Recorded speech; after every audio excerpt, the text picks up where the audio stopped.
is going to be clear, later on. But it's what they knew.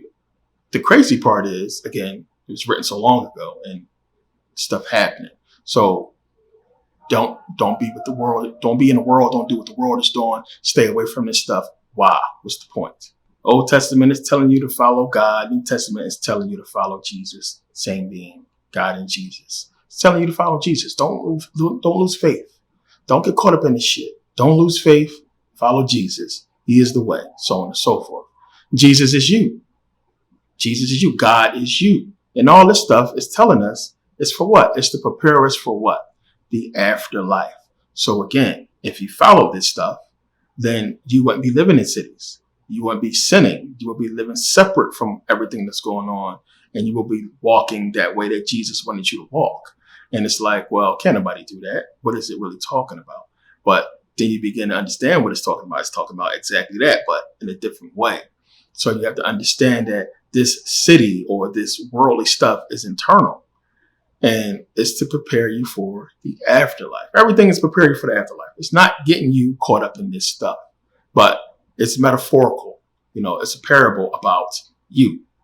So when you read, this is Matthew 6:19-21. It says, do not lay up for yourself treasures on earth, where moth and rust destroy and where thieves break in and steal. But lay up for yourself treasures in heaven, where neither moth nor rust destroys and where thieves do not break in and steal. For where your treasure is, there your heart will be also. Hebrews 13:5. Keep your life free from love of money and be content with what you have. For he has said, I will never leave you nor forsake you. 1 John 2:16. For all that is in the world, the desires of the flesh and the desires of the eyes and pride of life is not from the Father, but it's from the world. So even if you are a Bible believer, if you believe in all this stuff, the Bible is telling you clearly. It's saying, I didn't put this stuff here. And excuse me if you hear noise in the background. I think they redoing the pool.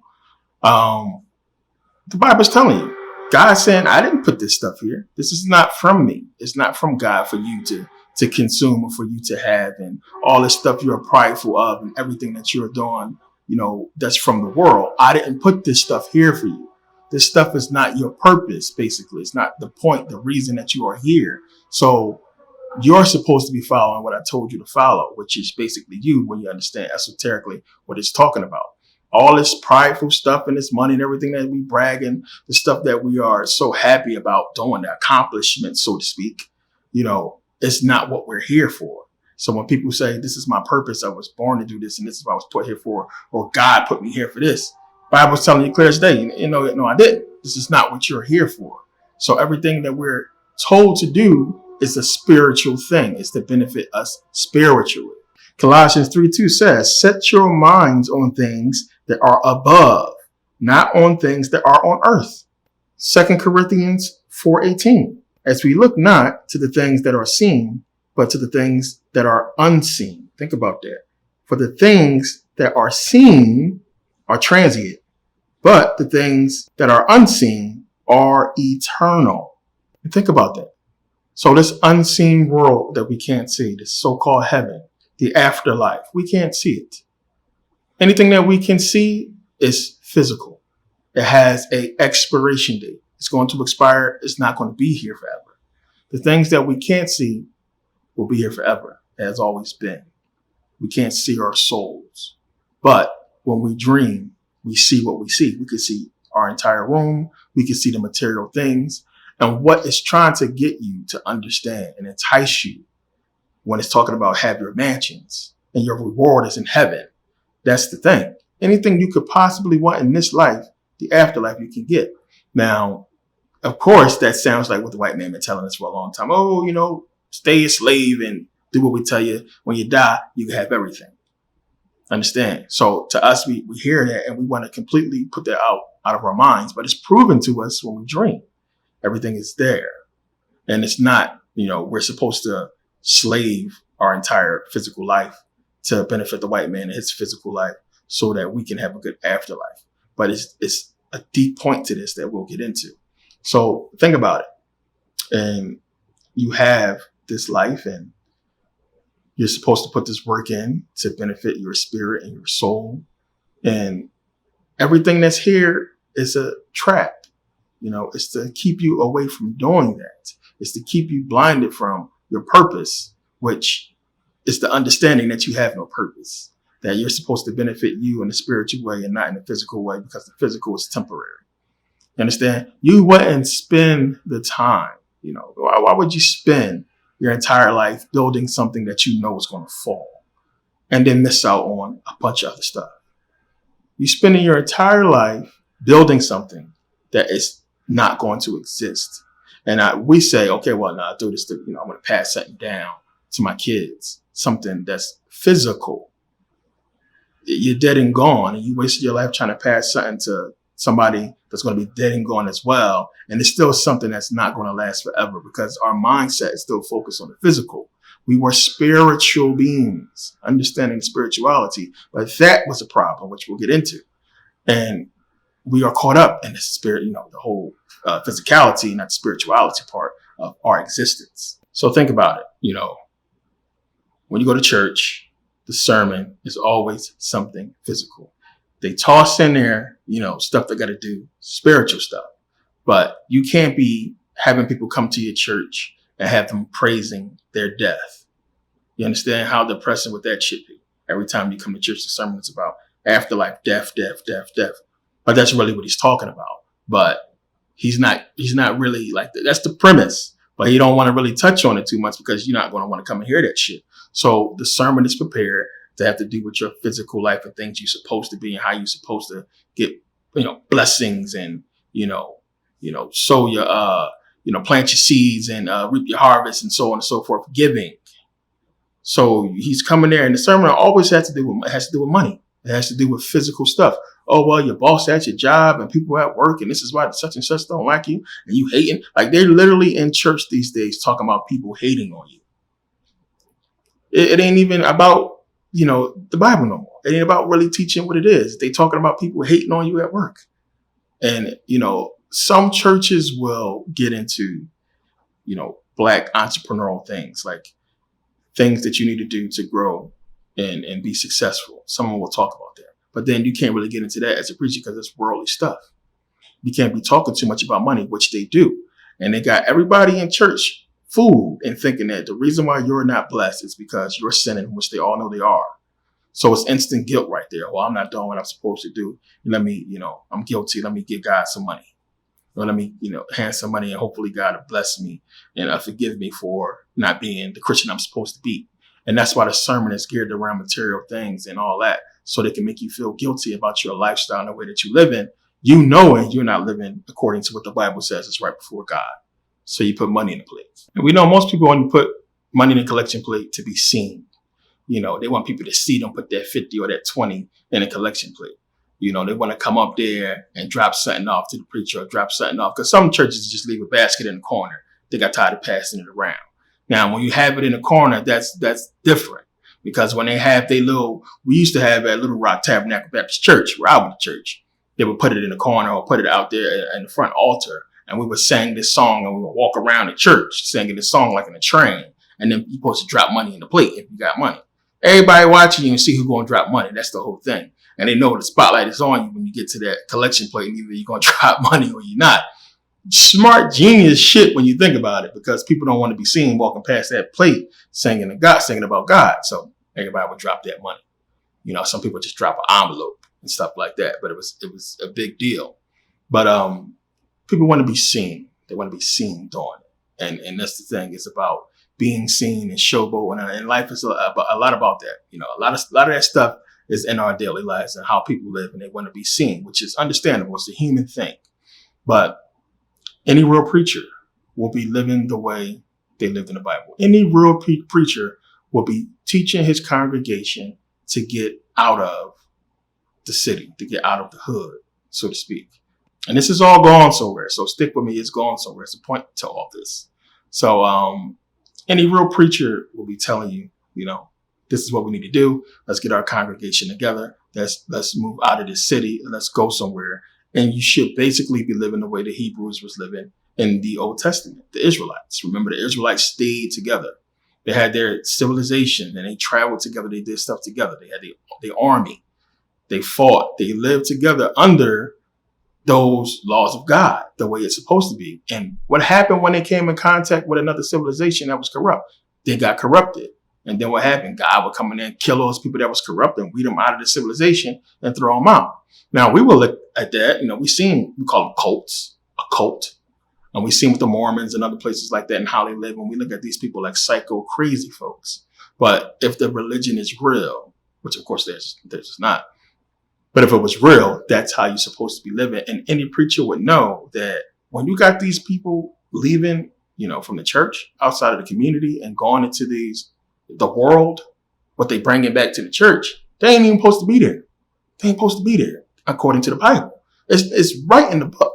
They're not supposed to be there. This is why Jesus didn't like preachers. This is why it doesn't really boast preachers up, if you understand, because preachers don't let you do what you're supposed to do, and they don't do it themselves. So again, as I said before, how can you give money to a man that says he speak to God and he's telling you that you got to pray and get blessings and stuff from God, but he's asking you to bless him with your money that you need to get the blessings that you want to ask God for? It don't make sense, but people go and still do that bullshit. So this is why the Bible says we are born in sin. We are born sinners. Preacher tells you you're born in sin. You're a sinner. Why? Because you're born in a city. You're born in the civilization of sinners. Your mom probably had you out of wedlock. She probably was sinning when she had you. Then you're going to be born in the system of sin and raised by sinners doing sinful things. And it's going to be sin surrounding you from birth. So then it's like you're raised corrupted in this sin, not doing what you're supposed to do and living the way you're supposed to live according to the Bible. And this is why it's sadness. And we know that our parents, of course, lived before us. They wasn't living right. And they lived their lives based on, materials. And you need materials to survive. And there's no way you can survive without becoming materialistic because you need these things to survive. So if you need these things to survive and they are essential, then that's going to be your focus, is these materials. So it's one of the reasons why Buddhism say, get rid of this stuff. And the Bible is telling you, don't get consumed by this stuff. You got everything you need with you. Go out and make a life for yourself.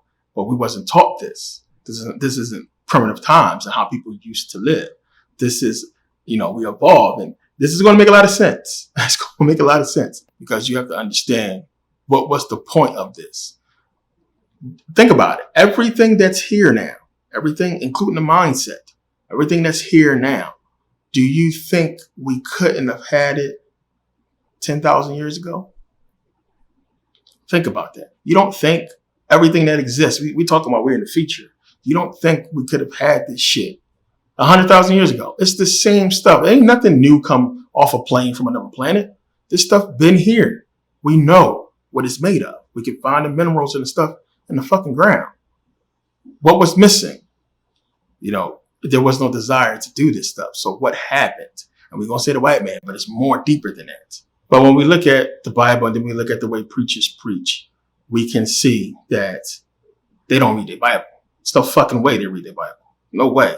There's no way a preacher reads his Bible the way he wouldn't be in his church. His church would be somewhere out of the city. And what's the excuse?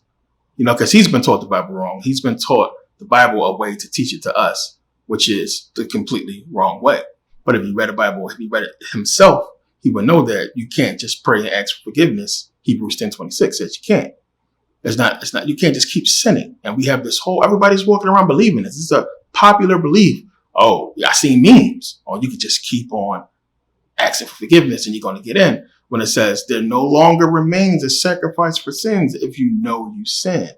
Now, if you sinned and you did wrong unknowingly, you can ask for forgiveness. There's different ways, but it's all bullshit, in the first place. But according to their book, they ain't supposed to be doing it. They ain't supposed to be living the way they're living in sin and so on and so forth.